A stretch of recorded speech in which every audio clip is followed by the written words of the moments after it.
اللقاء في ساحة الوثبة. طبعا اليوم تعرفت على ساحة الوثبة ناسيها.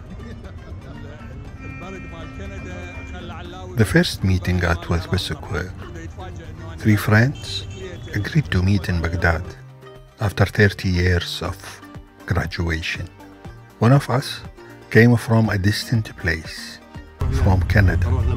Once we met, we started our tour at the ancient city of Baghdad. We took the means of transport, which has become the most common means in Baghdad, the tuk-tuk. We headed to our destination, the heart of Baghdad, Al-Mutanabbi Street. This current street is called Al-Sadriya Street. In the morning, it's full of people to have the most delicious breakfast in Baghdad, including kahi and gamer, sweet bread with cream cheese. The tuk-tuk driver couldn't transfer us to our destination because of traffic. We found ourselves forced to get off. In any case, Al-Rasafi Square is not far from us. The building in front of us is Al-Rasafi building. Before, it was Royal Cinema.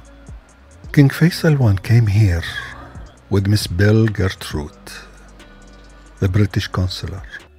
The cinema was founded in 1917. Miss Bill, in her memories, October 1924, she wrote, Faisal and I, we spent good times watching a movie. The king laughed a lot. After the film was over, he took me in his cart. He was next to me. He put his arm around my waist and he hugged me tightly, commenting, these beautiful moments remind me beautiful evenings we spent in London. And here, we are in Al-Mutanabbi Street, which dates back to the Abbasid era. It was called Al-Warraqin Market, those who make the books. It was small shops, and since then, the street is the destination for those who seek science, studies, culture. And of course, we will pass by the restaurant As-Sarai and eat kubba. This restaurant is considered an obligatory break for those visiting Al-Mutanabbi Street. The owner, Abu Ali, says that the restaurant was founded in 1938. Amr is amazed. In fact, he was served only 1 kubba without soup, while we received 1.5 kubba and with some soup. In this restaurant, many have eaten: academics, researchers, soldiers, officers, journalists, and of course, those who frequent Al-Mutanabbi Street. The restaurant offers kubba for breakfast and lunch. After the exit, we directly enter Jabender Cafe, the owner of which is Mr. Al-Khashali. This cafe is old, since the days of photographer who used the below camera, the ancient old cameras. The cafe being located very close to the official administration centers. Behind me is Al-Wazir Mosque, and behind this mosque you can see Souk Al-Sarai, which has 2 floors. And this yellow building that you see, it was an Ottoman military school, Al-Sanaya. Today, it is the Baghdadi Cultural Center. And thereafter we see Al-Qushla and the clock of Al-Qushla. It was also called Big Ben of Baghdad. Before, when this clock was ringing, all Baghdad was hearing it. And here I pose with the seagulls, which accompany the bridge. And there is the Al-Mustansiriya school. It was founded in 1223 by the Caliph Al-Mustansir Billah. It overlooks the Tigris River, next to the Khilafa Palace, near Al-Nizamiya School.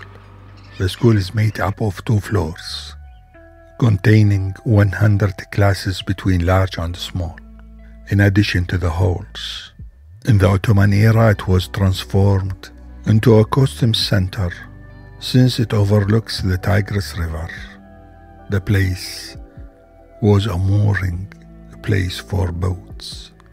At the end of Al-Mutanabbi Street, there is an opportunity to see the Tigris River and take a boat for a ride on the river. And when we go down the Tigris River, we remember the poet Al-Jawahiri in 1961. The poet and his family sought asylum in Czechoslovakia. At that time, the poet was suffering psychologically, and from there he made his famous poem, The Tigris of Good, which says, I greet your shore, the tiger.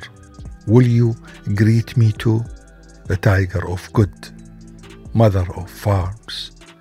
I greet your thirsty shore, like the pigeon between the water and the mud, tiger of good, a source from which I am forced to move away from time to time. It is the Ottoman military school, Al-Rujdiyya. It is Al-Kushla, the barracks, or the Sarai. It overlooks the Tigris River.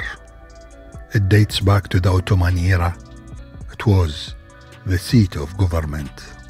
This is Al-Kushla Street. It was one of the most important streets at that time. The window you see down there was the office of the Wali. Through this window, he was looking at the street and was observing. It is a Sarai Mosque.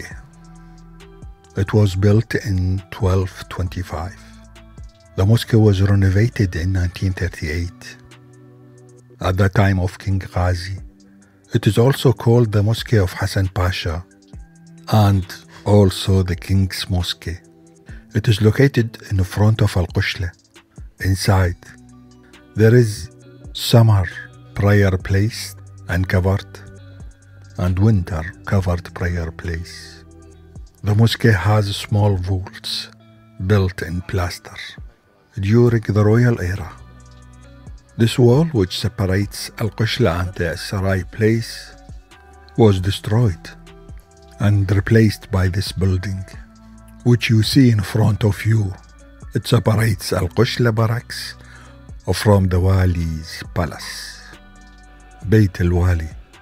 It is the palace of Wali, Dar al-Wali, the place of governor and the seat of the government.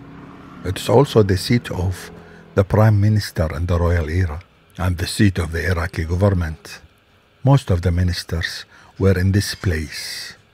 The prime minister was entering in his car from here. The place remained like this for about 40 years.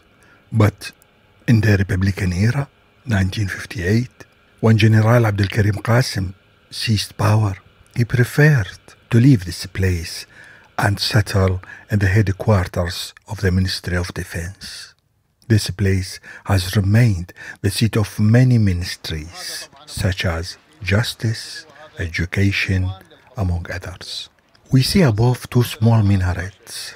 It was also at the time of the 1980s, the 1970s, there was a big nest, and so that in winter we saw the storks coming here, coming from Europe to nest above the vaults and the minarets to spend the winter here in Baghdad, where the cold is more moderate, and to return to their country in the summer. To the right of this place is the palace of the Wali, the governor. You see the ark, it dates back to the time of Suleiman Pasha.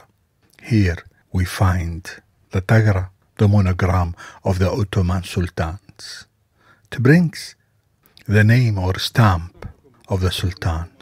In this place of a sarai, of the palace, ceremonies were organized when a sultan or a wali is designated.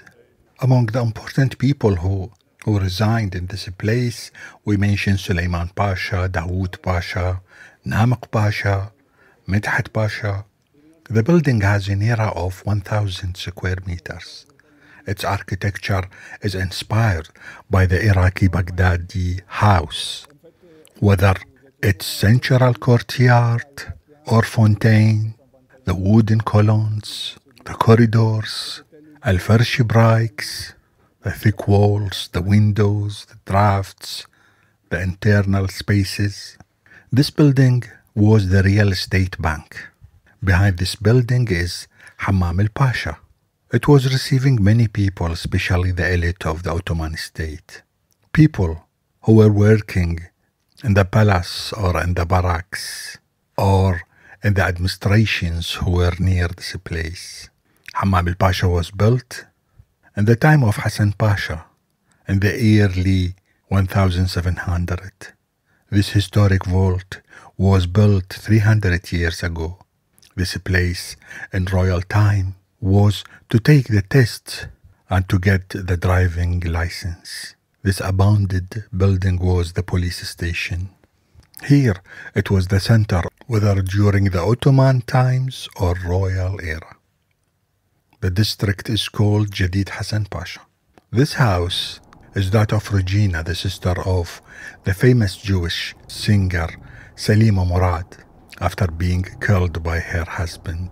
The house after her death became a dispensary for students. After that, a big merchant bought this house.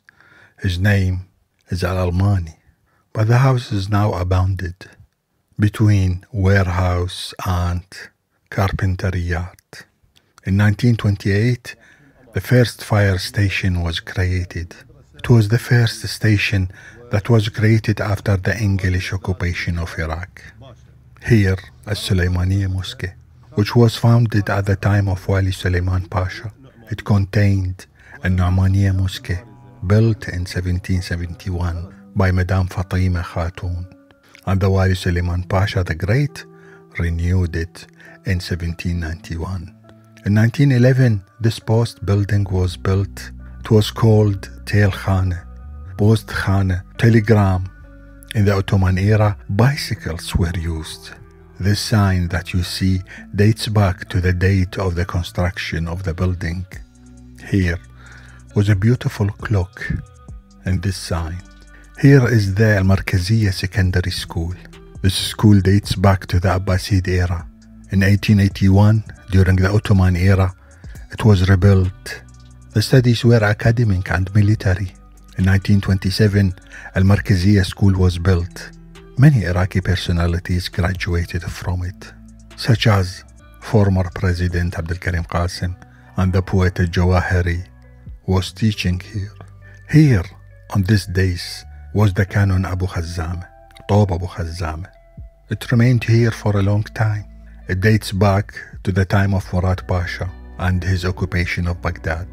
He brought this canon with him. Since the Ottoman era until the royal era, it was considered a spiritual place.